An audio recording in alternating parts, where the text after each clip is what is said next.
patas e uma história eu vou contar. Era uma vez um gato como outro qualquer. Orelhas, rabinho peludo, 4 patas. Existem gatos de todas as cores. Preto, branco, malhado. Este era verde. Ele adorava brincar.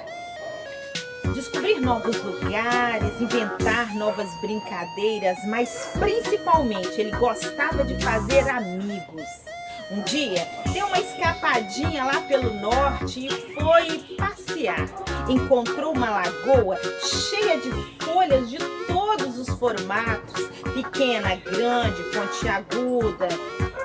Percebeu que ali haviam flores de todas as cores, vermelha, amarela, roxa, e animais que moravam na lagoa e brincavam em volta dela. Peixinhos nadando, deu até fome no gato.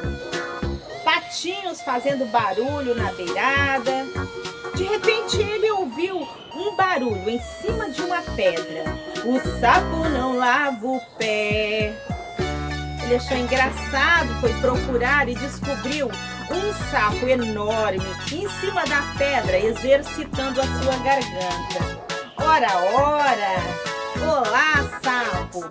Que tal nos tornarmos amigos e brincarmos?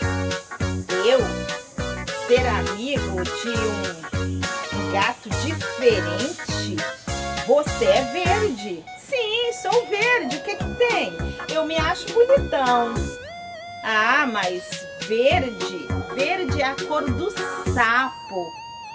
Eu que não vou brincar com um gato diferente. O que os meus amigos vão pensar de mim? Ah, vai embora, gato verde. Vá brincar sozinho. O gato ficou chateado. Foi se distanciando e na mesma hora apareceu em frente ao sapo um jacaré deste tamanho. Oba! É hoje que eu vou comer carne de sapo. O sapo ficou desesperado. Ele ficou tremendo. O gato, como não guardava rancor, resolveu ajudar o sapo, mas como? Até que ele teve uma ideia. Ei, jacaré, por que ao invés de você comer um sapinho da carne dura, você não come um sapão assim como eu? Você é um sapo, claro, não está vendo que eu sou verde? Ah, mas você não me pega, né, jacaré?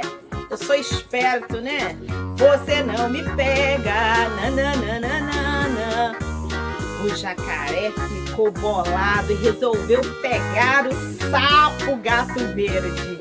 Ele corria pra cá e o gato pra lá, ele corria pra lá e o gato pra cá, até que ele cansou de tanto tentar pegar o gato verde.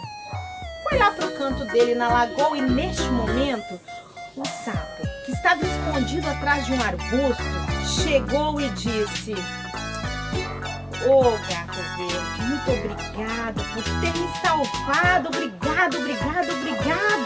Você me salvou do jacaré malvado. Eu fico até com vergonha, porque não tem nada a ver a gente julgar os outros por serem diferentes da gente. Ainda quer ser meu amigo, gato verde? Claro, com certeza. E assim brincaram a tarde inteira. E a partir daquele instante se tornaram amigos para uma vida inteira. E agora esta história acabou, chegou ao fim.